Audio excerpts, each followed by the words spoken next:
चमनपुर गांव में दो गरीब अनाथ लड़कियां रहती थीं। चंपा और चमेली दूसरों के घर पर काम करके अपना गुजारा करती थीं।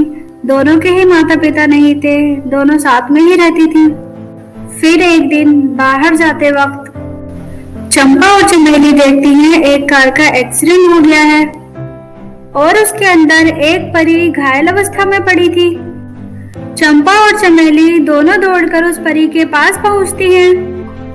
अरे ये तो घायल है, बहुत चोट लगी है, इसे हमें जल्दी अस्पताल ले जाना होगा।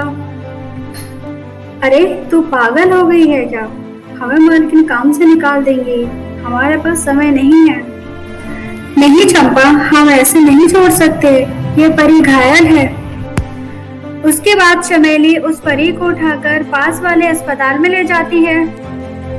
डॉक्टर, इस परी का एक्सीडेंट हो गया है, ये बहुत घायल है, जल्दी से इसको ठीक कर दीजिए, नहीं तो ये मर जाएगी।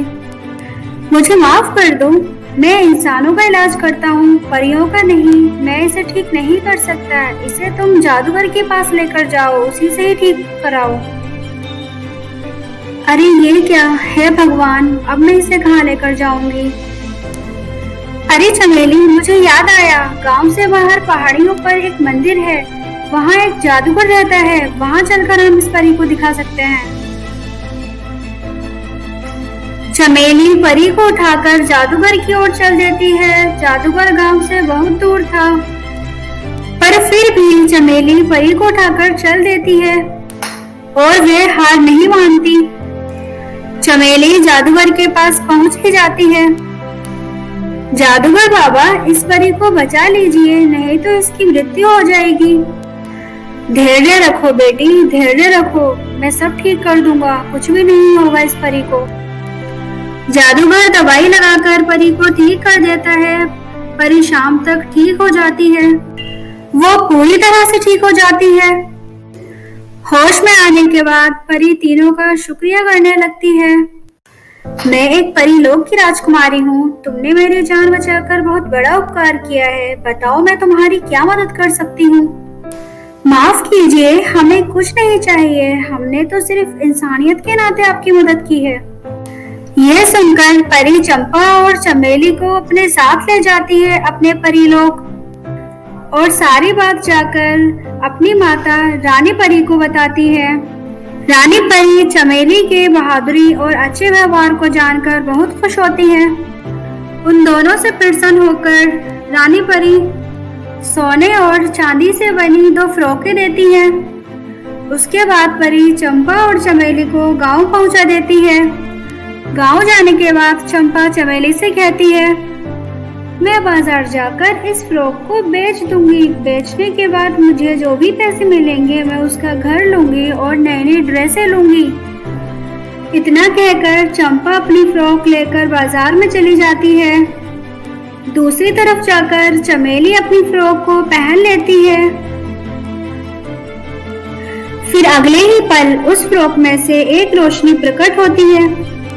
आज से तुम मेरी मालकिन हो चमेली, आज से जो भी इच्छा करोगी वो मैं पूरी करूंगी तुम्हारी। अरे ये फ्रॉक बोल कैसे रही है?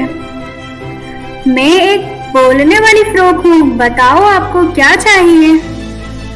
मैंने कभी अच्छा खाना नहीं खाया है, क्या तुम मुझे स्वादिष्ट खाना दे सकती हो? हाँ बिल्कुल, इसमें कौन सी बड़ी बात है, मैं अभी तुम्हारे लिए स्वादिष्ट खाना देती हूँ। उसके बाद चमेली की फ्रॉक चमेली के लिए ढेर सारा खाना दे देती है। यह देखकर वह बहुत खुश होती है और वे स्वादिष्ट भोजन खाने लगती है।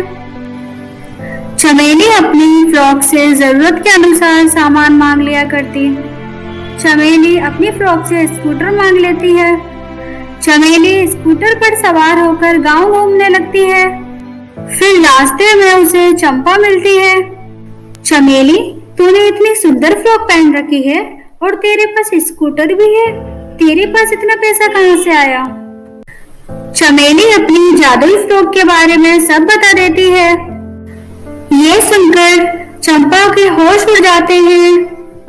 चंपा अपने ऊपर गुस्सा करते हुए वहां से चली जाती है और वहीं दूसरी तरफ चमेली अमीर पर अमीर बनती जा रही थी। उसकी ये अमीरी देख चंपा को बहुत जलन होती थी। बस अब ये सब मुझसे नहीं देखा जा रहा है। अब चमेली को मारकर उसकी जादुई फ्रॉक छीननी ही होगी। फिर एक दिन, चमेली देख कितनी गर्मी हो रही है, चल पास के झरने में नहाने चलते हैं। चमेली चंपा की चालाकी को समझ नहीं पाती है और वह चंपा के साथ चली जाती है।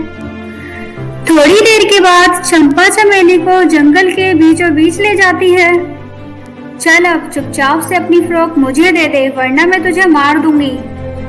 चंपा, तू पागल है? ये चाकू दिखाकर मुझे डरा रही है। ये फ्रॉक मैं तुझे कभी नहीं दूंगी। ये सुनकर चंपा को बहुत गुस्सा आ जाता है और वह चमेली पर चाकुओं से वार कर देती है।